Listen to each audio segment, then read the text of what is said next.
Hello, this is Dr. Charles Tilburg. I'm the Director of the School of Marine Programs here at the University of New England. And typically I'd give you a tour of the building in person and you'd be able to see all the ins and outs of the building. However, due to the closure of the University of New England at this time, I'm going to give you a virtual tour. Today I'm ably assisted by Bryn Tilburg, my daughter. Can you show a picture of to everyone? All right, so let's go ahead and I'll show you the building. So the School of Marine Programs is housed in the Arthur P. Gerard Marine Science Center.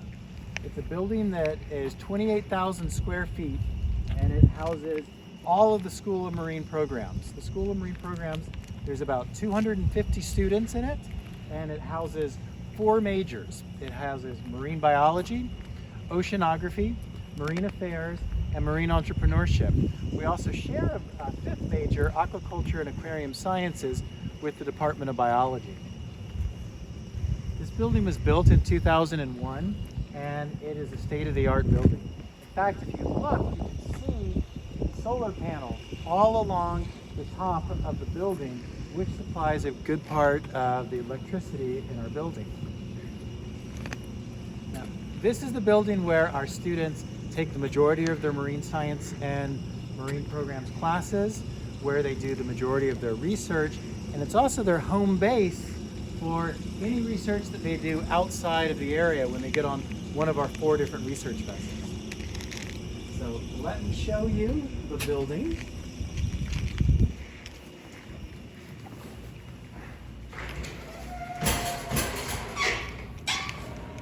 So here we go. Here's the lobby of the Marine Science Center.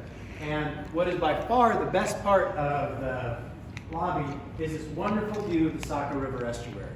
So if you look here, we are less than about 30 feet from the Saco River. And we're about 100 feet from Saco Bay in the Atlantic Ocean. So one of the really best parts about being in the School of Marine Programs at the University of New England is how close you are to the water here. So you could be out in the intertidal zone or on one of our boats in 15 minutes from where we are right here. Okay, so let me show you around. Let's start with one of our classrooms. In fact, the only classroom in the Marine Science Center.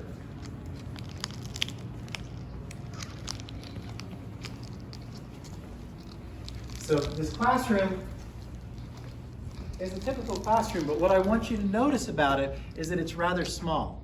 There's only 24 students that are able to sit in this classroom, which means that the largest class that you're going to have in the School of Marine Programs is going to be 24 students. We really pride ourselves on the, really pride ourselves on the personal touch, is that we get to know all of our students very, very well. I always joke with students, that's good and that's bad. It's good because we know you. It's bad because if you skip my class, I'm gonna know it. Okay. So let's go and let's look at the research wing of the School of Marine Programs, or the Marine Science Center.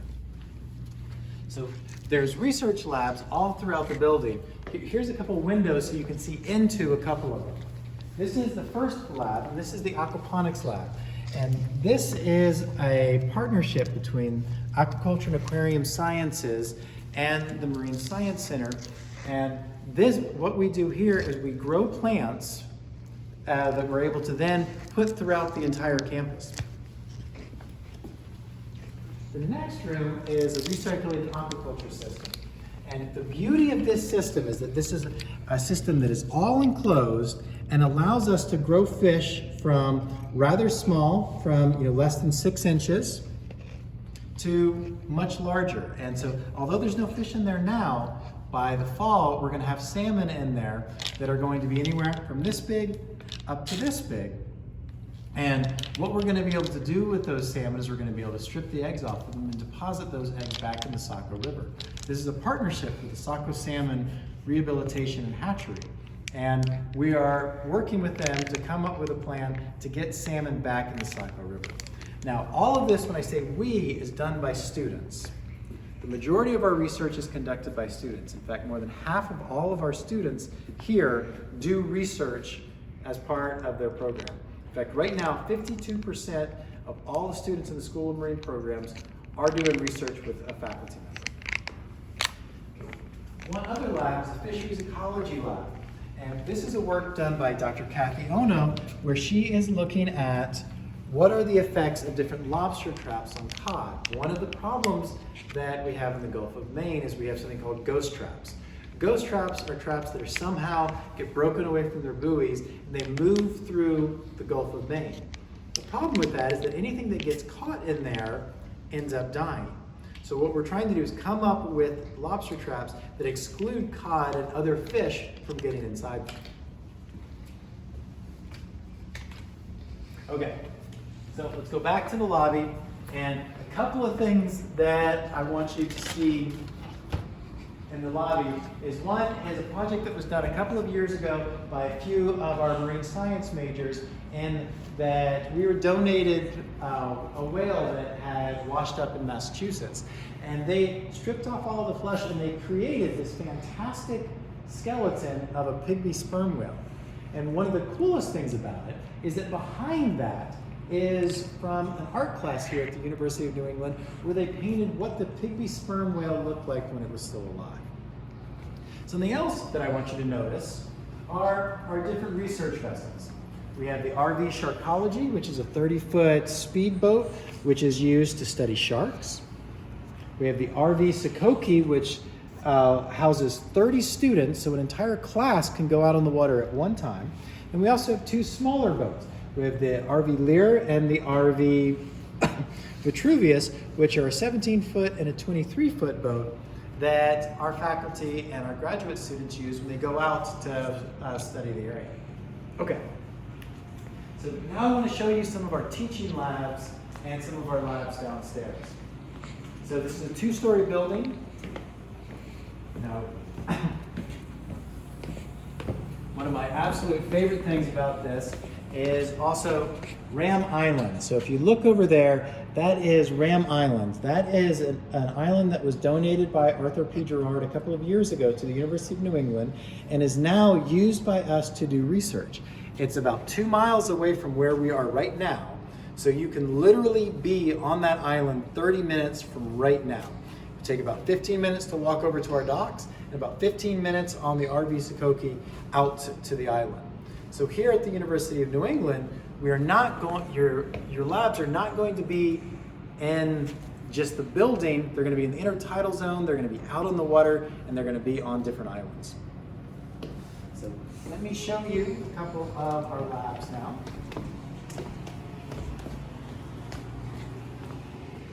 So we have 2 separate teaching labs. The first lab here is a dry lab. There's very little water in here, and this is used for most of our oceanography classes. So again, all of the labs in the School of Marine Programs, all of the labs are going to be in this building. So you're not going to have to go far, and you're also not very far from the water.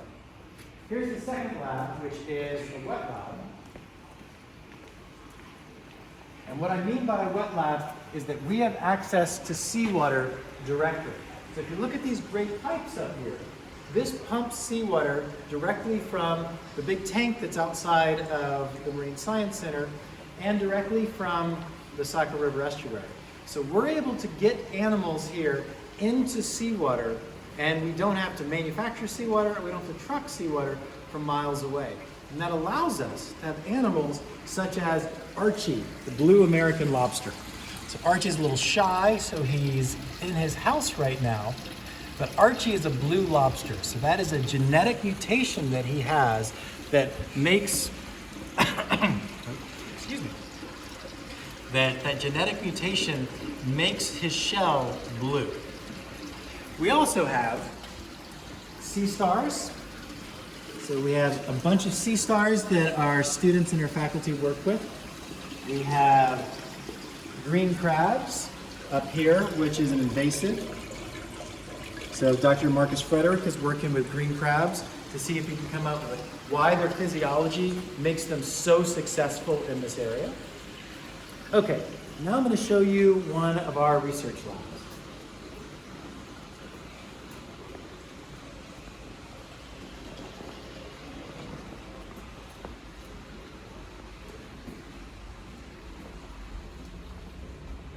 So those were our 2 teaching labs. This is our research lab. And this is where if you were here, I would make the joke that this smells like a true marine science lab because it smells a little like dead fish and dead crabs because that's what marine science actually smells like. So I'm just going to highlight a couple of the projects. Again, this is another project by Dr. Marcus Frederick where he is looking at green crabs and Asian shore crabs. Again, one of the things that he's trying to do is he's trying to determine what kind of conditions allow these to do so well in this area. So if you are interested, go onto YouTube and look up green crab treadmill, and you'll see some of the different tests that Dr. Marcus Frederick has done on green crabs. And basically has built a little treadmill about that big, put a green crab on it, and see how long it can run under different circumstances. We also have probably the oldest resident of the Marine Science Center. We have Larry the Lobster. Now, Larry the Lobster is most likely older than any of the students in the building. He is probably over 25 years old. He has this entire thing to himself because he does not play well with others. He's in fact not a very nice animal. Okay, let me show you one more lab. And this is one of my absolute favorite labs. It is beautiful. It is Dr. Fox's lab. Dr. Fox is an aquaculture and aquarium science scientist. And one of the things that she works on are clownfish, and another thing that she works on are coral. So if you come in here, you can see back here that Dr. Fox is raising clownfish. One of the things that she's really interested in doing is making certain that she can raise them from eggs all the way to fully grown. And her hope is that she can work with some of the marine entrepreneurship students to create a company where we can sell clownfish instead of having them harvested from the reefs of the Caribbean and other places. She also is working on growing coral and sea anemones. Again, she's very interested in protecting the coral reefs that are in the area. In fact, she teaches a class on coral reefs of the Caribbean. Okay, one last thing that I want to show you is here is a sample poster. So again, this poster is by Elena Shippey, who is an undergraduate student here at the University of New England. It's on an analysis of reproductive and storage tissue variability of farm blue mussels in Casco Bay, Maine. Now, why this is so important is that she's the first author on it. If you look at the last authors, those are the faculty in the School of Marine Programs. But we expect our students to do research here. We expect them to come up with new solutions to older problems. In fact, all of the labs here, the majority of the people working in them are students. They're not faculty, they're not staff scientists. So if you come here, even starting as a first-year student, you're going to be able to work in somebody's lab, if you would like to, and get real hands-on experience. So again, that is a quick tour of the Marine Science Center. If you have more questions, please shoot me an email. My email is ctilburg@une.edu. That's spelled CTILBURG@une.edu. And I look forward to seeing you in the fall.